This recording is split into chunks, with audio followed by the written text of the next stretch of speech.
Hello and welcome to another hour at the Golden Hour. That is an hour together to do whatever. Whatever I want and whatever you want, and to do that together. So I am continuing to read the book Sapiens by Yuval Noah Harari.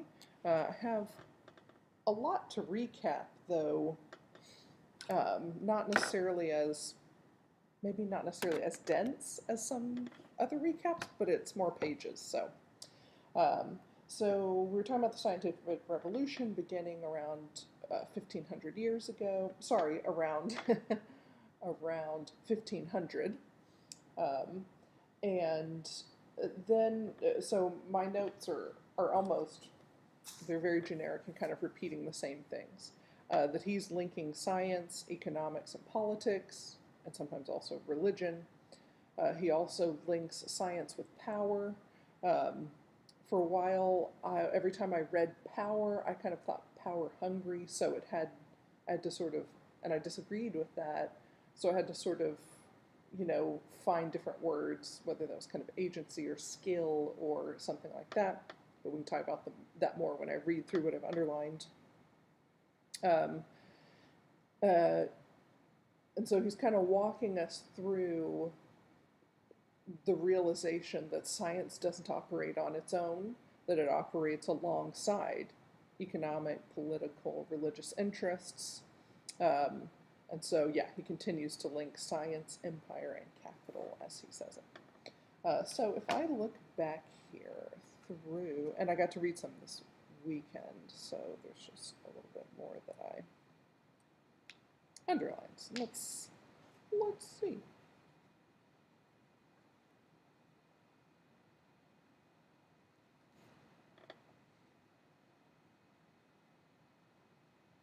Yeah, I do like he says, Darwin never argued that he was the seal of the biologists and that he had solved the riddle of life once and for all. After centuries of extensive scientific research, biologists admit that they still don't have any good explanation for how brains produce consciousness. Physicists admit that they don't know what caused the Big Bang or how to reconcile quantum mechanics with the theory of general relativity. So yeah, in this particular section, he's talking about how one of the cornerstones of science is our willingness to admit ignorance. Then he goes on to say, in still other cases, particular theories are supported so consistently by the available evidence that all alternatives have long since fallen by the wayside. Such theories are accepted as true. Yet, everyone agrees that were new evidence to emerge that contradicts the theory, it would have to be revised or discarded. Good examples of these are the plate tectonics theory and the theory of evolution. Yeah, and then he says here, our current assumption that we do not know everything, and that even the knowledge we possess is tentative, extends to the shared myths that enable millions of strangers to cooperate effectively. If the evidence shows that many of those myths are doubtful, how can we hold society together? How can our communities, countries, and international system function? Yes, this is a topic that I've thought about frequently during this pandemic. Of science does and should and does admit ignorance. And so when people doubt some of the science around vaccines, for example, I understand the validity of saying this is an arena where we should be able to raise questions. But I do tend to lean toward sort of what he's saying here. When we have something that looks very consistently supported, the fact that we haven't encountered something that changes our mind yet shouldn't make us feel like we can't rely on what we do know. So I don't know if that makes it sense. Like, sure, the fact that in 100 years, maybe, I'm just picking something, we may get information that changes the way we do vaccines, should not stop us from also acknowledging we have a reasonable, more than reasonable amount of data that consistently shows something. It's okay to go with that for the time being. So then I'm sort of making a little different leap, which is when we have, something that has the potential to fluctuate, that people may or may not manage to have different opinions about, how do we function together, which is a little different, I think, than what he's saying. One of my conclusions is that we have to consider how it impacts others. So the fact that science evolves is not reason enough to dismiss it when it looks like it's showing us something consistent. And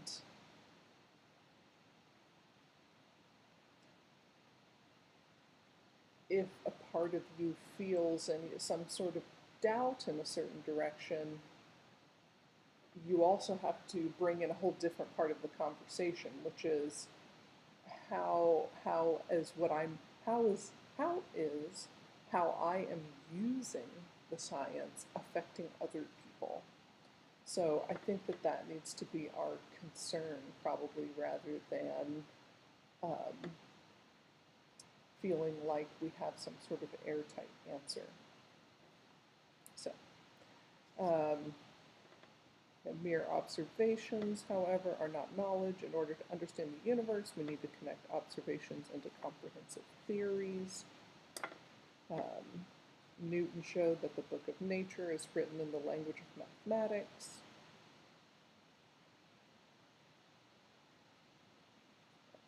And then he's talking about the emergence of statistics as a new branch of mathematics that was developed to deal with the more complex aspects of reality. He kind of gets into essentially one of the first insurance agencies and developing actuarial tables and how useful they were. He was talking about similar probabilistic models have become central to economics, sociology, psychology, political science, and the other social and natural sciences. Even physics eventually supplemented Newton's classical equations with the probability clouds of quantum mechanics. So this sort of raises. So in another part here, he says, math is becoming a larger and larger portion of what is taught and therefore what we learn. There's an irresistible drift towards the exact sciences. And that makes me think kind of two different things. If you can kind of look back in history and see sort of these broad influences on an era, I wonder if that's one thing this era will be known for, this drift toward wanting to make everything exact. But one sort of nagging question I've often had is, how good are we really, essentially, at trying to quantify things that aren't exact? And I feel like every now and then I'll hear a statistic about, let's say, an experience, and I often have the experience of thinking, okay, but how can we be sure that statistic is really accurate? When people say, what are the odds of whatever, I don't know, like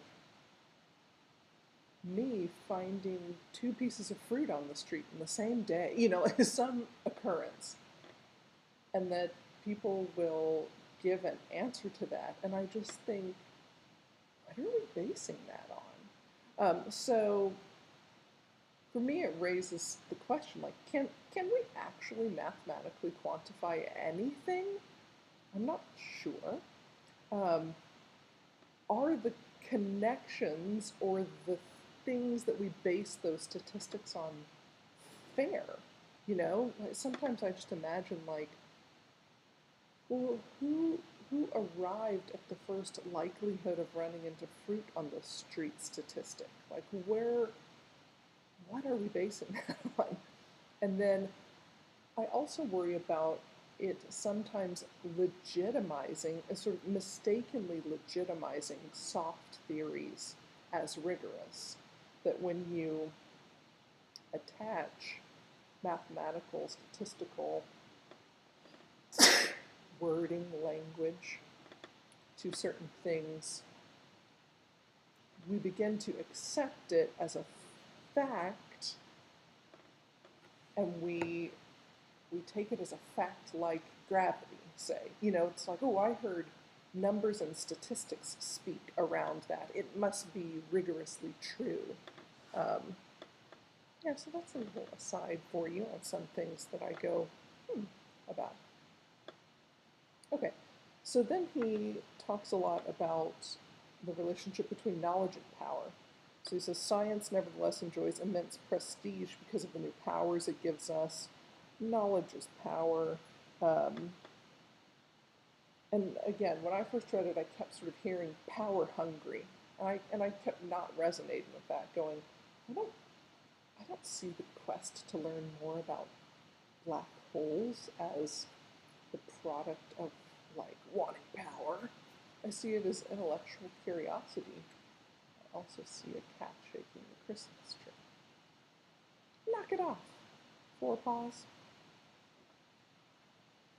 It's Lewis, our orange cat, and his pipe cleaners that he knocks all around the house.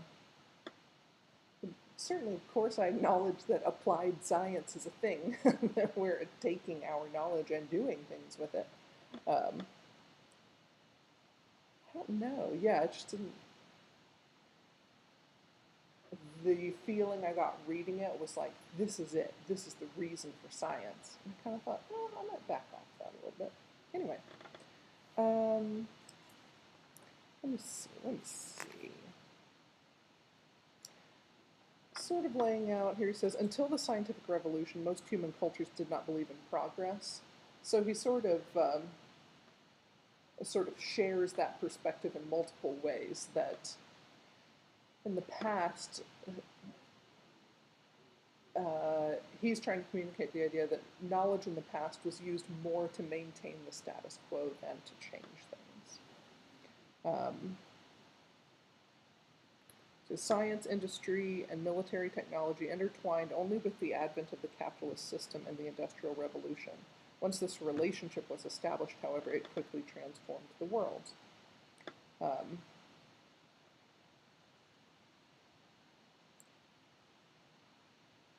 Yeah, so then he starts to say things more in a way that resonated with me more. So he said, when modern culture admitted that there were many important things that it still did not know, and when that admission of ignorance was married to the idea that scientific discoveries could give us new powers, people began suspecting that real progress might be possible after all. So yeah, that saying progress, lights up the right sector for me, where I go, oh yeah, I could definitely see how people would start linking those things and going, well, wait a second, if I can know this, that will help me cure disease, that's real progress. He does talk about how, certain problems have been overcome because of scientific research and things that we've learned. He says, and indeed, many parts of the world have already been freed from the worst forms of deprivation. And I thought, ooh, maybe he might come around to my theory that, like, we are trending in the right direction here. We are slowly getting better as a species, which he doesn't agree with in this book, certainly. And then he talks about, he says, we're now at a point, however, where we can be frank about it. The leading project of the scientific revolution is to give humankind eternal life. Okay, cool. Until the 18th century, religions considered death and its aftermath central to the meaning of life. Beginning in the 18th century, religions and ideologies such as liberalism, socialism, and feminism lost all interest in the afterlife.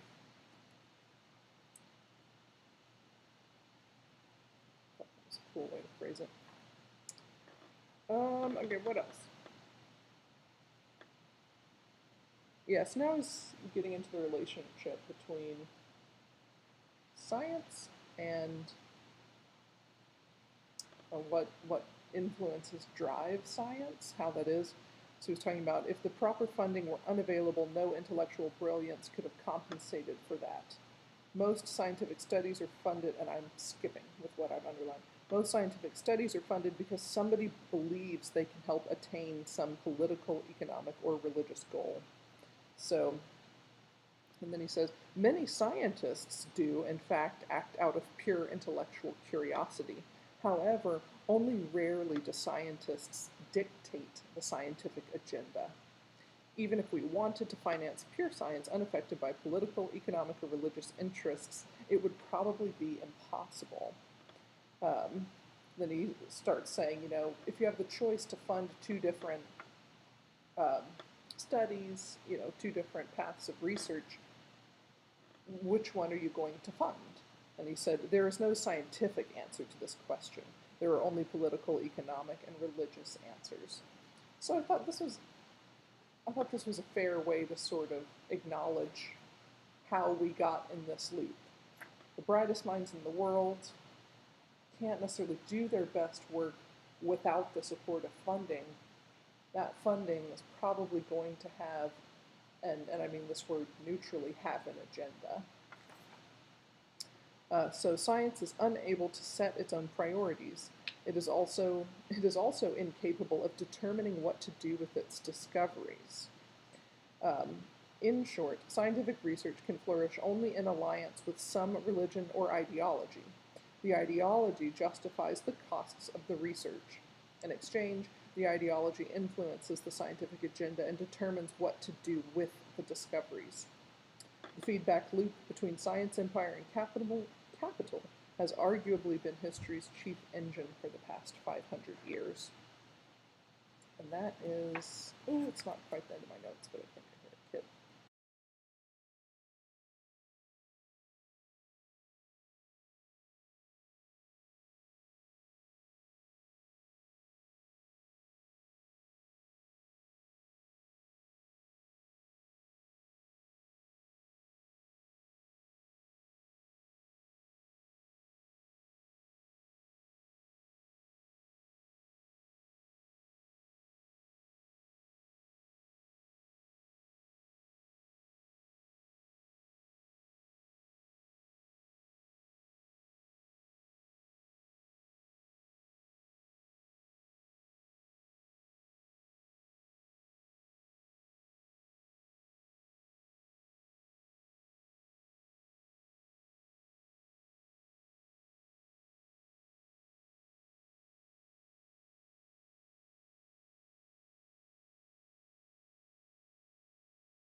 Okay, I don't.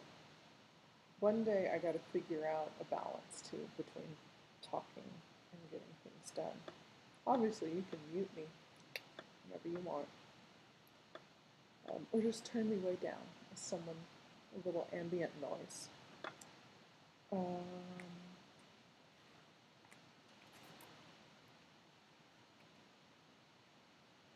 okay, then he's talking about Cook's expedition. Was Cook's ship a scientific expedition protected by a military force, or a military expedition with a few scientists tagging along? That's like asking whether your petrol tank is half empty or half full. It was both. The scientific revolution and modern imperialism were inseparable. People such as Captain James Cook and the botanist Joseph Banks could hardly distinguish science from empire.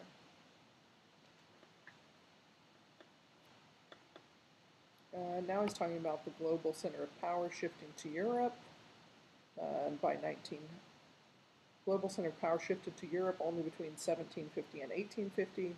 By 1900, Europeans firmly controlled the world's economy and most of its territory.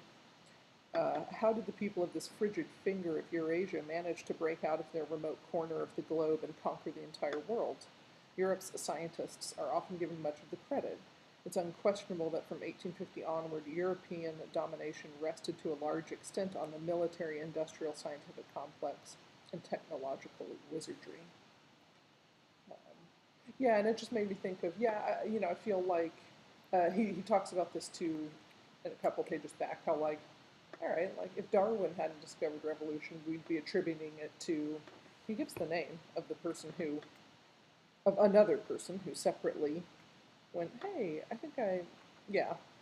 Alfred Russel Wallace, who came up with the idea of evolution via natural selection independently of Darwin and just a few years later.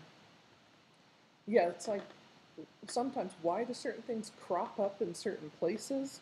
Like, it could have popped up elsewhere, and then if the sort of scientific revolution really kind of ignites somewhere else, then it seems likely that those circumstances may have resulted in that culture, dominating the world. So he's saying before 1850, the technological gap between European, Asiatic, and African powers was small. More importantly, if in 1770 Europeans had no significant technological advantage over Muslims, Indians, and Chinese, how did they manage in the following century to open such a gap between themselves and the rest of the world? Why did the military, industrial, scientific complex blossom in Europe rather than India? When Britain leaped forward, why were France, Germany, and the United States quick to follow, whereas China lagged behind? When the gap between industrial and non-industrial nations became an obvious economic and political factor, why did Russia, Italy, and Austria succeed in closing it, whereas Persia, Egypt, and the Ottoman Empire failed? So that, I think, is about where I stopped, that he's going to sort of answer, how did that happen? So, I say that is all. That is 23 minutes of thoughts over, I don't know, 20, 30 pages, maybe 25 or so.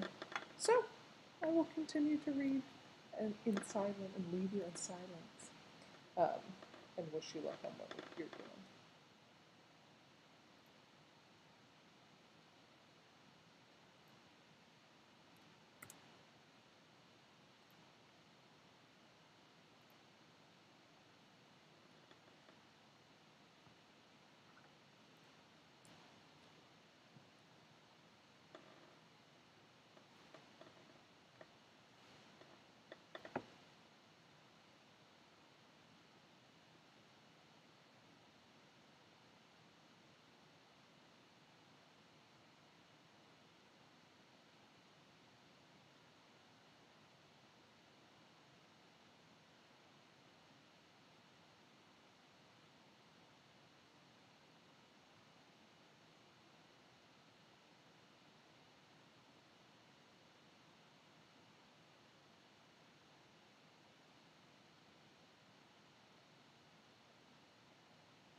Okay, I see our time is up. I will put my bookmark in my book. I hope you're happy with what you got done, and I should be here tomorrow like normal, so hope to see you then. Bye.